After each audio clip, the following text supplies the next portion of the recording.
আসসালামু আলাইকুম ইব্রিয়ন। আশা করি সকলেই ভালো আছেন। তো আমরা অনেক সময় বিজয় বায়ান্নটি ইনস্টল করতে যেয়ে এরকম সমস্যার মধ্যে পড়ি। তো আজকে আমরা এই সমস্যাটির সমাধান করব। এর জন্য সর্বপ্রথম আমাদের ল্যাপটপটি অথবা কম্পিউটারটির সাথে ইন্টারনেট কানেকশন থাকতে হবে। তো অলরেডি আমি ইন্টারনেট কানেকশন দিয়ে নিয়েছি।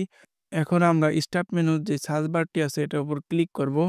ক্লিক করে আমরা সার্চ করব turn Windows future on of.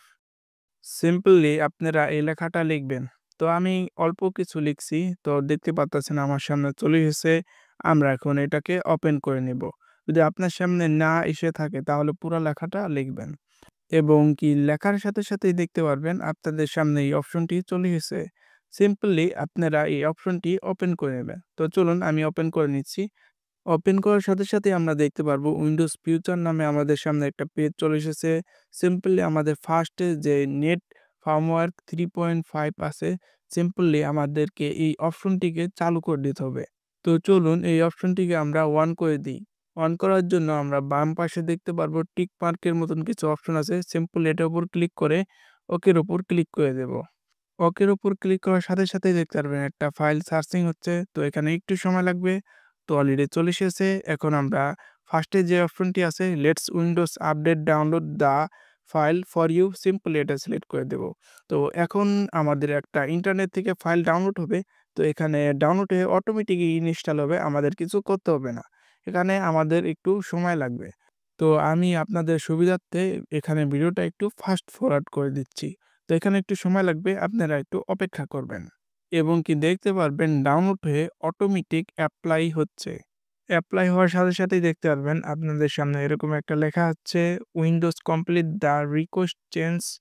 তো সিম্পলি এই লেখাটা আসার সাথে সাথে আপনারা এখন ক্লোজ বাটনের উপর ক্লিক করে দেবেন। তো ক্লোজ বাটনের উপর ক্লিক করার সাথে সাথে অটোমেটিক সেভ হয়ে যাবে। তো এখন আমরা যদি বিজয় বানানোটি ইনস্টল করতে যাই, তো আমাদের ইনস্টল পেজে নিয়ে যাচ্ছে, কোনো রকম সমস্যা দিচ্ছে না। তো আপনারা বিজয় বায়ান্নটি ইনস্টল করে নেবেন এবং সিকিউরিটি কি দিয়ে আনলক করে নেবেন।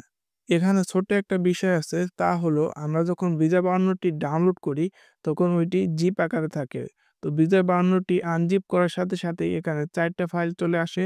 তো এই ৪টা ফাইলের মধ্যে বিজয় বায়ান্ন 2011.exe এবং বিজয়52.msi। তো এই দুটো ফাইলের মধ্যে যেকোনো একটা ইনস্টল করলেই আমাদের বিজয় 52টি ইনস্টল হয়ে যাবে। তবে আপনারা চেষ্টা করবেন বিজয় 2011.exe ফাইলটি ইনস্টল করার। যদি ওই ফাইলটি ইনস্টল করতে যে কোনো রকম সমস্যা হয় তখন আপনারা বিজয় 52 msi ফাইলটি ইনস্টল করবেন। তো আজকের ভিডিও এ পর্যন্তই। ইনশাআল্লাহ দেখা হচ্ছে নতুন কোনো ভিডিওতে। তো সকলেই ভালো থাকবেন, সুস্থ থাকবেন। আর সর্বশেষ একটাই কথা, বাঁচবার কতদিন? চলুন নামাজ পড়ি প্রতিদিন।